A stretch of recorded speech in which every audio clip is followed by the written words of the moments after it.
ഭാസ്കരക്കാരണവർ വധക്കേസ് പ്രതി ഷെറിന്റെ മർദ്ദനത്തിനിരയായ തടവുകാരിയെ ജയിൽ മാറ്റി. കണ്ണൂർ വനിതാ ജയിലിൽ മർദ്ദനത്തിനിരയായ നൈജീരിയൻ പൗര ജൂലിയെ തിരുവനന്തപുരം വനിതാ ജയിലിലേക്കാണ് മാറ്റിയത്. സഹതടവുകാരിയെ ആക്രമിച്ചതിന് ഷെറിനെ ഒന്നാം പ്രതിയാക്കി പോലീസ് കേസെടുത്തിരുന്നു.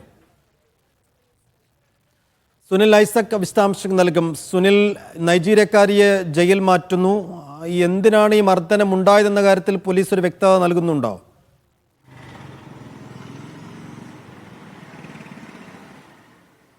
സൈഫുദ്ദീൻ, ഇക്കഴിഞ്ഞ തിങ്കളാഴ്ച രാത്രി 7:15 കൂടിയാണ് വെള്ളമെടുക്കുന്നതിന്റെ തർക്കം സംബന്ധിച്ച് നൈജീരിയൻ പൗരയെ ആയ തടവുകാരിയെ ഭാസ്കരക്കാരണവർ വധക്കേസിലെ പ്രതി ഷെറിനും മറ്റൊരു സഹതടവുകാരിയായ ഷബ്നയും ചേർന്ന് മർദ്ദിക്കുന്നത്. ഈ സംഭവവുമായി ബന്ധപ്പെട്ടുകൊണ്ട് മർദ്ദനമേറ്റ നൈജീരിയൻ പൗര കണ്ണൂർ ജില്ലാ ആശുപത്രിയിൽ ചികിത്സ തേടുകയും ചെയ്തിരുന്നു. തുടർന്ന് ജയിൽ വെൽഫെയർ ഓഫീസറുടെ പരാതിയെ തുടർന്ന് ഈ ഭാസ്കരക്കാരണവർ വധക്കേസിലെ പ്രതി ഷെറിനും ഒപ്പം സഹതടവുകാരിക്കുമെതിരെ പോലീസ് കേസെടുക്കുകയും ചെയ്തിരുന്നു. കണ്ണൂർ ടൗൺ പോലീസാണ് ഇരുവർക്കുമെതിരെ കേസെടുത്തത്. അതിന് പിന്നാലെയാണ് ഇപ്പോൾ സംബന്ധിച്ച ഒരു അന്വേഷണം ജയിൽ വകുപ്പിന്റെ ഭാഗത്തു നിന്ന് തന്നെ ഉണ്ടാവുന്നുണ്ട്. നമുക്കറിയാവുന്ന പോലെ ഈ നല്ല നടപ്പുകാരിയാണ്, വലിയ നല്ല സ്വഭാവമാണ്, മാനസാന്തരം വന്ന സ്ത്രീയാണ്. അതുകൊണ്ടാണ് അതൊക്കെ പരിഗണിച്ചുകൊണ്ട് ഈ ഷെറിന് ജയിൽ മോചനം നൽകാനുള്ള ഒരു തീരുമാനം, ജയിൽ ശിക്ഷയിൽ ഇളവ് നൽകാനുള്ള ഒരു തീരുമാനം സംസ്ഥാന സർക്കാർ എടുത്തിരുന്നു, മന്ത്രിസഭാ യോഗം എടുത്തിരുന്നു.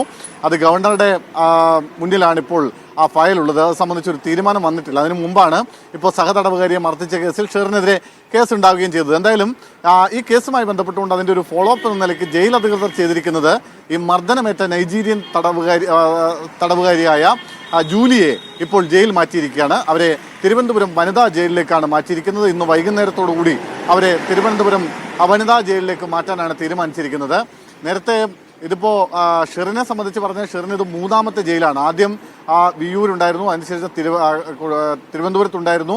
പിന്നീടാണ് അവിടെയൊക്കെ പ്രശ്നങ്ങൾ ഉണ്ടാക്കിയെന്നതിൻ്റെ പരാതിയുടെ ഭാഗമായിട്ടാണ് അവരെ കണ്ണൂർ പള്ളിക്കുന്നിലെ വനിതാ ജയിലിലേക്ക് കൊണ്ടുവന്നത്. എന്തായാലും ഈ സംഭവവുമായി ബന്ധപ്പെട്ടുകൊണ്ട് ഷെറിനെ ജയിൽ മാറ്റിയിട്ടില്ല. ഷെറിനെതിരെ പരാതി കൊടുത്ത ഷെറിന്റെ മർദ്ദനത്തിനിരയായ നൈജീരിയൻ പൗര ജൂലിയെയാണ് ഇപ്പോൾ ജയിൽ മാറ്റിയിരിക്കുന്നത്.